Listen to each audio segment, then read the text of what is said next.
कक्षा 12 के सभी विद्यार्थियों का मेरे चैनल में हार्दिक स्वागत है। आज मैं उपस्थित हूँ आपकी जो हिंदी पाठ्य पुस्तक है काव्य की, उसके अंतर्गत भारतेंदु हरिश्चंद्र का भाग 2 लेकर। इनकी एक रचना हो चुकी है, एक छंद आप इनका पढ़ चुके हैं और प्रेम माधुरी। आज है यमुना छवि। तो आइए प्रारंभ करें। तरनि तनूजा तट तमाल तरुबर बहु छाए, झुके कूल सो जल परसन हित मनहु सुहाए। तरनि तनूजा तट तमाल, ता की बार बार आवृत्ति अर्थात अनुप्रास अलंकार। तरनि तनूजा, तरनि तनूजा, तनूजा कहते हैं यमुना जी को, और तरणी नदी यानी यमुना जी के तट पर किनारे तमाल के वृक्ष तरुबर बहु छाए, बहुत से लगे हुए हैं, बहुत से उनके स्थित हैं तट पर। यानी यमुना जी के तट पर बहुत से तमाल के वृक्ष छाए हुए हैं, अर्थात लगे हुए हैं। छाए हैं अर्थात घने हैं, कई हैं, और बहु का अर्थ भी बहुत होता है। झुके कूल सो जल परसन हित मनहु सुहाए। मनहु सुहाए अर्थात कवि कहता है कि ऐसा लगता है कि झुके कूल सो जल परसन, ऐसा लगता है कि झुके हैं कूल किनारे पर, सो जल परसन, परसन का अर्थ होता है स्पर्श करना, यानी जल को छूना चाहते हैं और इसीलिए वे झुके हुए हैं। हित मनहु सुहाए, हित माने के लिए। हित के कई अर्थ होते हैं। हित का एक तो अर्थ होता है हित करना, किसी का भला करना। दूसरा हित कारण भी होता है कि मैंने इस कारण या इस हित, तो यहाँ पर हित का अर्थ कारण है।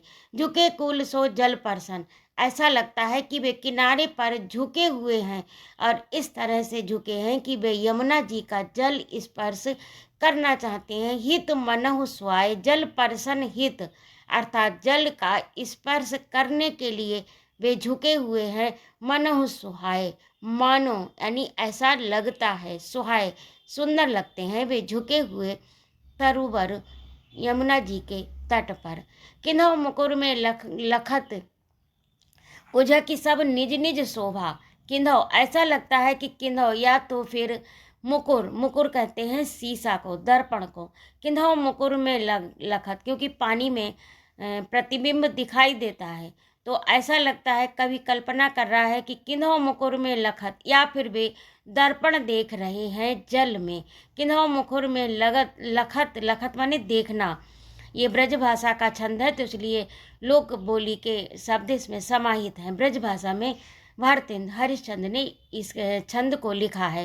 किन्हौ मुकुर में लखत यानी देखते हैं, उझकी यानी उझकना, उझकना कहते हैं लोक भाषा में, यानी जनमानस में प्रचलित शब्द है उझकी, और सही शब्द इसका है झांकना।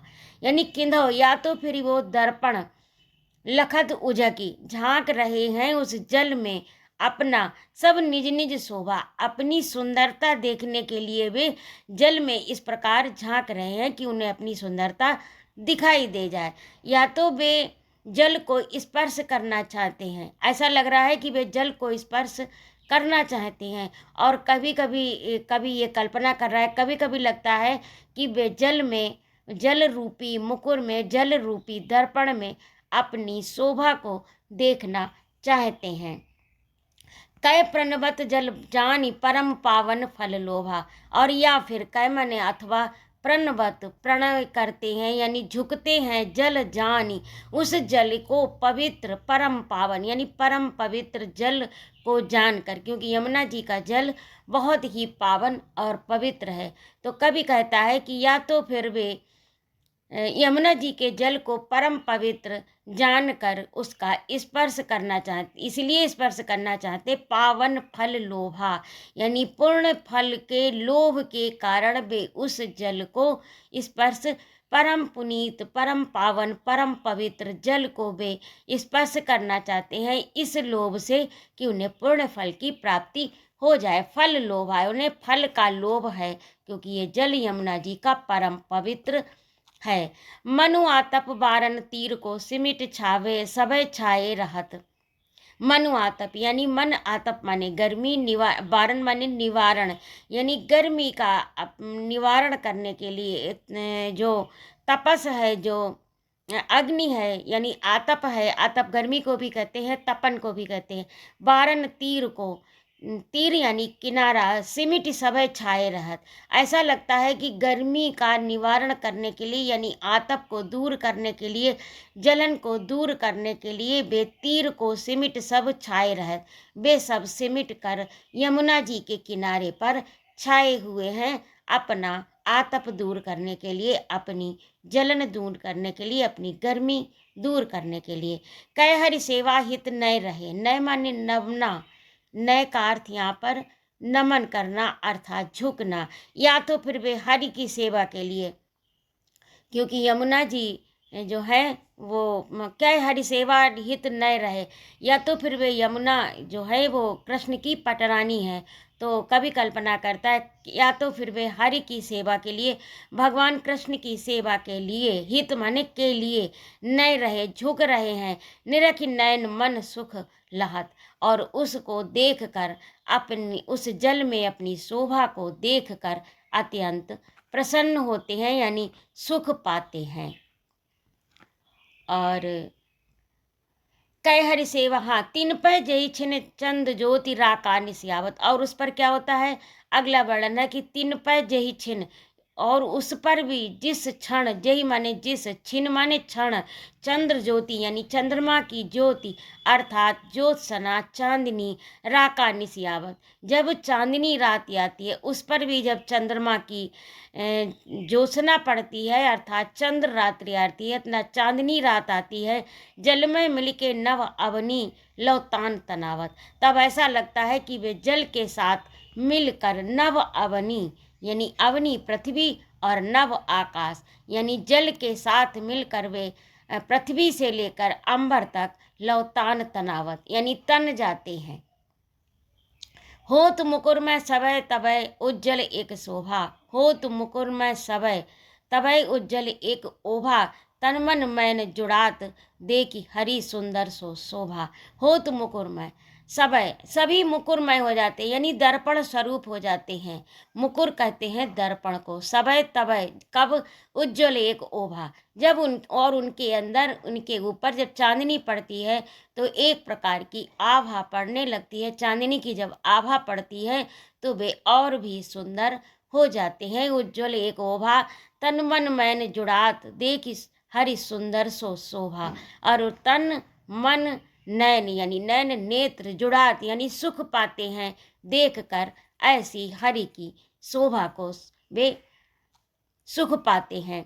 सो को कवि जो छवि कह सके ताछन यमुना नीर की। अब कवि कहता है कि ऐसा कौन सा कवि है, सो को माने कौन है, कवि जो छवि कह सके, जो ये छवि का वर्णन कर सके, ताछन यमुना नीर की, उस क्षण यमुना नीर की, उस क्षण के यानी जो अभी ऊपर वर्णन किया है कवि ने, उस सुंदर दृश्य का वर्णन कौन कवि चतुर है जो कर सके, अर्थात नहीं कर सकता, क्योंकि अपूर्व शोभा है उस समय जब इस समय ऐसा जो दृश्य पड़ रहा है तो इस दृश्य की अपूर्व शोभा है जिसे कोई भी कवि वर्णन करने में सामर्थ्य नहीं रखता अर्थात समर्थ नहीं है।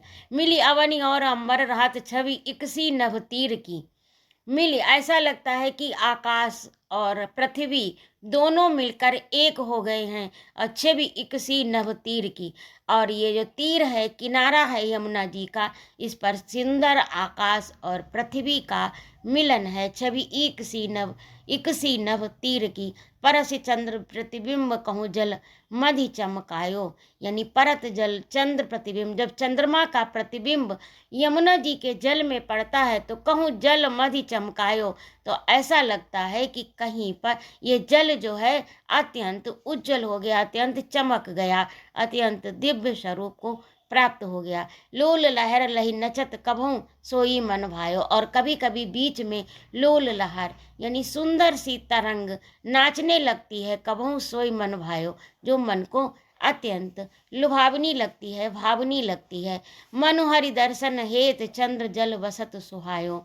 मन जो है वो हरि दर्शन के कारण चंद्र जल बसत सुहायो। ये जो चंद्रमा है वह जल में ऐसा लगता है कि जब चंद्र का प्रतिबिंब पड़ रहा है यमुना जी के जल में तो ऐसा लगता है कि मन हरि दर्शन हेतु चंद्र यानी चंद्रमा जो है वो चंद्रमा का मन भगवान कृष्ण के दर्शन के लिए जल बसत सुहायो, जल में रहता है, यानी जल में रहने लगा, जल में रहते हुए अत्यंत शोभायमान है। सुहायो माने सुंदर लगता है, शोभायमान है, सुशोभित है। कै तरंग कर मुकुर लिए शोभत छवि छायो, और ऐसा लगता है कि कै तरंग यानी जो लहर आ रही है, कर माने हाथ, मुकुर माने दर्पण लिए, ऐसा लगता है कि तरंग रूपी दर्पण। अब ये कल्पना कीजिए कि जल में जब तरंग आती है तो एक लहर जो दिखाई देती है, उस पर कर मुकुर, ऐसा लगता है कि चंद्रमा अपने हाथ में उस तरंग रूपी मुकुर को लिए हुए है, शोभित छवि छायो। और इतनी सुंदरता, इतनी छवि सुंदरता शोभायमान उस यमुना जल की हो रही है। इस दृश्य को देखकर ये कवि की कल्पना है, जो कि अत्यंत सुंदर है। कै राम रमन कै रास रमन में हरि मुकुट आभा जल बिखरा दिखराते हैं। और या फिर ऐसा लगता है कि भगवान कृष्ण जब रास में रमण कर रहे हैं तो ये चंद्रमा क्या है, हरि मुकुट, भगवान कृष्ण का मुकुट है, और आभा जल दिखरात है, ये जल में उस आभा को दिखा रहा है। कौन सी आभा को? जब भगवान कृष्ण रास में रमण कर रहे हैं, रास कर रहे हैं, तो उस समय हरि का मुकुट बनाइए चंद्रमा अपनी जो आभा है कृष्ण की, वो जल में दिखाता है।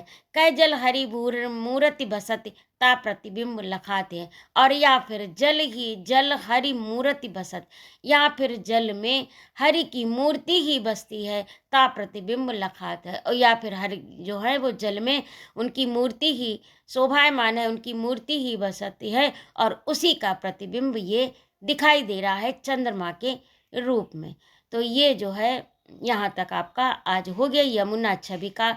यमुना छवि में आपके 6 छंद दिए हैं, तो 6 छंद में आज आपके 3 छंद हो गए हैं, और 3 छंद जो आपके शेष रहे वे अगले अंक में मैं लेकर उपस्थित होती हूँ।